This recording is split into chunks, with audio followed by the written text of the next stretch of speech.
নমস্কার, আপনারা দেখছেন নিউজ এআই 24x7। আপনাদের সঙ্গে আমি অরিজিৎ। পুজোর উপহার পেতে কার না ভালো লাগে, আর সেটা যদি হয় কলকাতা সহ রাজ্যবাসীর জন্য, তাহলে সেটা আরও ভালো হয়। তাই গঙ্গার তলা দিয়ে মেট্রো চালানোর পর এবার আরও একবার পরিকল্পনা মেট্রোর। সব ঠিক থাকলে কলকাতা প্রথম মেট্রো বিমানবন্দর সংযোগ পেতে চলেছে দুর্গাপুজোর মধ্যে, অর্থাৎ অক্টোবরের শুরুতেই। আর তা অবশ্যই রাজ্যসহ কলকাতাবাসীর জন্য পুজোর উপহার হতেই পারে। অর্থাৎ নোয়াপাড়া দমদম ক্যান্টনমেন্ট 3 কিলোমিটার লাইনে সম্ভবত পয়লা বৈশাখের মধ্যে চালু হবে মেট্রো।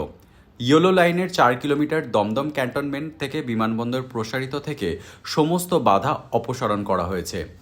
এবছর দুর্গাপুজোর মধ্যে আরও দুটি মেট্রো স্টেশন যশোর রোড এবং বিমানবন্দর যুক্ত করা হবে। ইয়েলো লাইন বিমানবন্দরে পৌঁছে গেলে যাত্রীরা নিউ গড়িয়া থেকে মেট্রোয় যাতায়াত করতে পারবেন বিমানবন্দরে। যারা বাইপাস থেকে ভ্রমণ করছেন তারাও নোয়াপাড়া হয়ে বিমানবন্দরে যেতে পারবেন। মেট্রো সূত্রে খবর, নোয়াপাড়া বিমানবন্দর 7 কিলোমিটার প্রসারিত করার জন্য প্রাথমিক পর্যায়ে বিবেচনা করা হয়েছিল, কিন্তু 4 কিলোমিটার দমদম ক্যান্টনমেন্ট থেকে বিমানবন্দর ব্লকটি অসম্পূর্ণ ছিল। তাই মেট্রো কর্তৃপক্ষ আগে 3 কিলোমিটার নোয়াপাড়া থেকে দমদম ক্যান্টনমেন্ট পর্যন্ত চালু করার সিদ্ধান্ত নেয়। এবার দমদম ক্যান্টনমেন্ট থেকে বিমানবন্দর অংশে সব বাধা অবশেষে সরিয়ে ফেলা হয়েছে। পুজোর মধ্যে সুখবর মিলতে পারে কলকাতা সহ রাজ্যবাসীদের জন্য।